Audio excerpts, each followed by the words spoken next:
आज हम देखेंगे एपिसोड नंबर 294। प्लीज़ मेरे चैनल को शेयर एंड सब्सक्राइब करना मत भूलिएगा और लाइक भी करिएगा और पूरा देखिएगा। को आज की अपडेट्स के बारे में बताते हैं।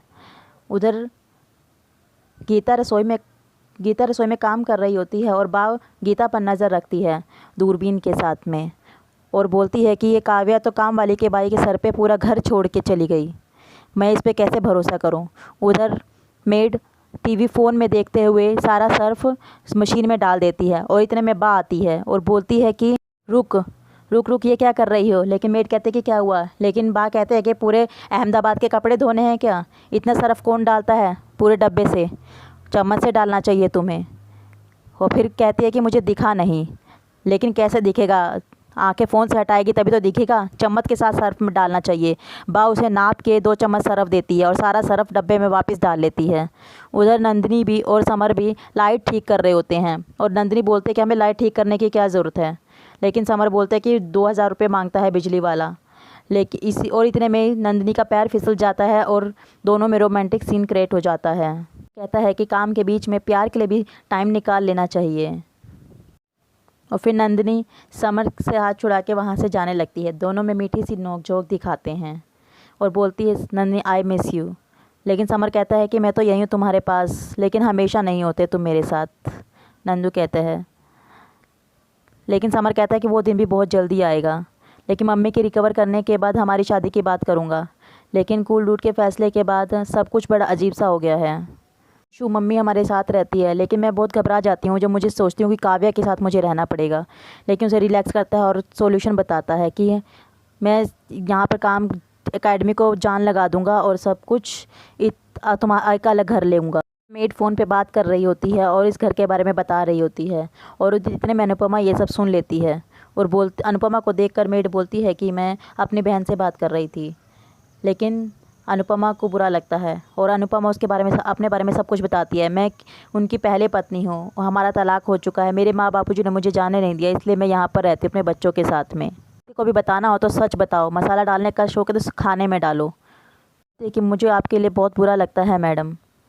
झिलमिल भी काम करती है, वो मेरी सहेली कई साल करने के बाद बनी। ये बोलकर उसे वहाँ से चली जाती है। इतने में बा बोलती है कि इसे इतना प्यार से बात मत किया करो, काम वालियों को सर पे नहीं चढ़ाना चाहिए। लेकिन अनुपमा कहती है कि पहले आप झिलमिल को भी ऐसी कहते थे, लेकिन वो भी बहुत अच्छी निकली। लेकिन हम सब भी तो काम वाली बाई की तरह ही हैं, नौकरी करते हैं, लेकिन सबके अंडर में काम करते हैं वर्किंग वूमेन की तरह। लेकिन ये भी तो काम करती है, कोई छोटा काम नहीं है, ये भी वर्किंग वूमेन की तरह ही है, इसे काम को हम छोटा नहीं समझते। और मेड एक दिन भी ना आए तो हमारे लिए घर में बहुत मुश्किल हो जाता है। देखिए बा, इसे एक मौका तो दे के देखिए, ये भी सही हो जाएगी। उधर बा और मेड टीवी देख रहे होते हैं और लेकिन बा मेड को ताने मारती है कि बहुत ज़बान चल रही है। और लेकिन मेड कहते हैं कि मैंने अपना सारा काम ख़त्म कर लिया, आपको तकलीफ़ क्यों हो रही है। लेकिन बा कहते हैं कि तुझे तकलीफ़ क्यों हो रही है, मैं तो टीवी वाली से बात कर रही हूँ। इतने में बाबूजी आते हैं और पूछते हैं कि मेरा चश्मा कहाँ है, वहाँ पर रखा है। लेकिन मेड को बोलती है चश्मा उठा के दे दो, लेकिन मेड मना कर देती है और फिर उसे ताना मारती है कि चश्मा उठाने में क्या हो जाता है। लेकिन मेड कहती है कि तो आज आपने मुझसे चश्मा मांगा है, कल को पानी, कल को खाना और सब कुछ मांगेंगे। लेकिन बा कहती है कि तुम्हारे ज़रा सा उठा के दे दोगे तो कुछ नहीं होगा। दोनों में बहस शुरू हो जाती है। लेकिन इतने में और बा वाईफाई बंद कर देती है और टीवी बंद कर देती है। लेकिन वो कहते हैं कि कोई बात नहीं, मेरे पास भी फ़ोन है, मेरे पास 4G कनेक्शन, आपने फ़ोन बंद कर दिया, वाईफाई बंद कर दिया तो क्या हुआ। और बोलती है कि गीता बाई छे लेकिन हाई-फाई छे। वनराज वहाँ पर आता है और बोलता है कि बा मुझे नौकरी का ऑफ़र आया है। बापूजी सब खुश हो जाते हैं। लेकिन वनराज बोलता है मेरे दोस्त की एक कंपनी है, उसके पास एक कैफ़े है, उसी अंडर में मुझे एक और कैफ़े बनवा रहा है और उसने सेल्स मार्केटिंग की पोस्ट के लिए पूछा है। कहते हैं कि काम छोटा बड़ा नहीं होता, कर लो, करके देखो, क्या पता तुम इससे भी ज़्यादा तरक्की करो। और अनुपमा भी खुश हो जाती है, भगवान के आगे दिया जला के हाथ जोड़ के प्रार्थना करती है। कहते हैं कि कितने दिनों के बाद मैंने वनराज के फेस पर खुशी देखी है। कहते हैं कि काबिलियत तो बहुत है, भगवान करे उसे अपने मेहनत का फल मिले। और उधर कहती है कि मेहनत अगर सच्ची हो तो फल तो ज़रूर मिलता ही है। लेकिन वनराज उधर सोचता है कि और बोलता है कि ये मेरे पास लास्ट मौका है सबके मुंह बंद करने का। ऐसा काम करूँगा मैं जिससे बच्चों को दिक्कत ना हो, माँ बाबूजी की भी चिंता कम हो और काव्या के ताने बंद हो जाएं। काव्या का फ़ोन आता है और फ़ोन को इग्नोर करके वनराज वहाँ से चला जाता है। और फिर वनराज खाने की टेबल पर जाता है। मेड वहाँ पर खाना लेके आती है और लेकिन वनराज खाने को देख के खाना छोड़ के जाने लगता है।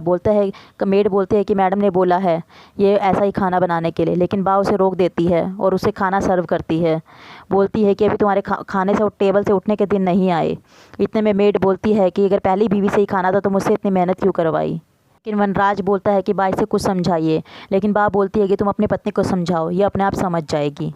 का अनुपमा को बोलता है कि तुम्हें इतनी फ़िक्र क्यों हो रही है। अनुपमा कहती है कि इन्होंने मेरे हाथ से खाना खाया है, अगर इस काव्या को पता चला तो झगड़ा ना हो जाए।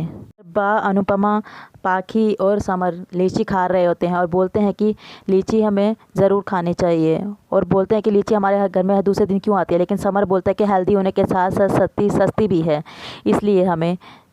लेकिन इस मोमेंट को एंजॉय करते हुए इतने में काव्या वहाँ पर आती है और टेबल पे पैर ऊपर करके बैठ जाती है। लेकिन बा को बुरा लगता है और उसे ताना मारती है।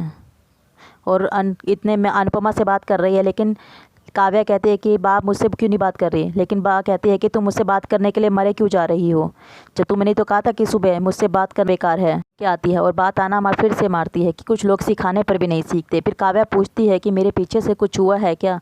लेकिन बा कहती है कि कुछ नहीं, बहुत कुछ हुआ है। तुम्हारी गीता ने 4 कपड़ों के लिए 400 कपड़ों जितना पाउडर डाल दिया। आज के बाबूजी ने चश्मा मांगा, लेकिन इसे देने से मना कर दिया। मुझसे भी झगड़ा किया और खाना तो ऐसा बनाया वनराज को गले से खाना निवाला नहीं उतरा गले से। पूरे दिन इसके आंखें फ़ोन पर ही चिपकी हुई थी। वे कहते हैं कि बा गीता मेरी मेड है, आप इसके पीछे क्यों पड़ी हुई हैं। लेकिन बा इग्नोर। और फिर काव्या गीता से पूछती है कि साहब आ गए, लेकिन और फिर मेड कंप्लेंट करती है कि मैंने जो खाना बनाया था उन्होंने वो खाना नहीं खाया, कि ऑलिव ऑयल का खाना नहीं खाते, वनराज देसी घी में बना के दोगी। लेकिन इतने में काव्या भड़क जाती है। लेकिन बा आंसर करती है, अगर मांग लेती तो पति को भूखा रखने से तो अच्छा है पति के नापसंद का खाना बने। के बाद मेरे पति की हेल्थ हो रही है। लेकिन अनुपमा कहते कि इनके भी कुछ लगते हैं। लेकिन काव्या बोलते कि तुम इतना इंटरेस्ट क्यों ले रही हो। लेकिन अनुपमा कहते कि तुम बीच में क्यों बोल रही हो। और क्या मुझे कोई भी बिल्कुल भी इंटरेस्ट नहीं है। मुझे इंटरेस्ट मेरे बच्चों में, मेरे बाबूजी में, मेरे माँ बाप में। और इनसे कोई भी ऊंची आवाज़ में बात करे मुझे अच्छा नहीं लगता, ये तुम अच्छी तरीके से जानती हो। तुम सोच रही हो कि काव्या बेवकूफ़ है, तो उससे कुछ समझ नहीं आता। तुम मेरे पति को खाना बनाना बंद कर दो, मेरे पति को अपने वश में करने की कोशिश मत करो। लेकिन अनुपमा कहती है कि तुम्हें एक घटिया इल्ज़ाम लगाते हुए शर्म नहीं आती। लेकिन काव्या कहती है कि तुम्हें डोरे डालने से पहले शर्म आई। लेकिन अनुपमा कहती है कि सब तुम्हारे जैसे नहीं होते दुनिया में। लेकिन बा कहते हैं कि हो गई बोलती बंद तुम्हारी।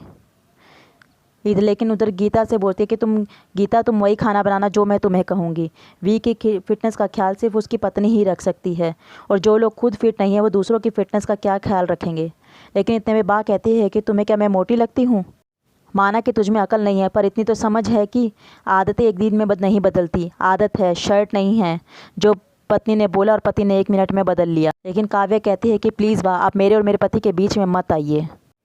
हे गाइस, आज आने वाले एपिसोड में उसके बाद हम देखेंगे कि क्या काव्या और वीर के बीच में झगड़ा होगा आने वाली जॉब के लिए या नहीं।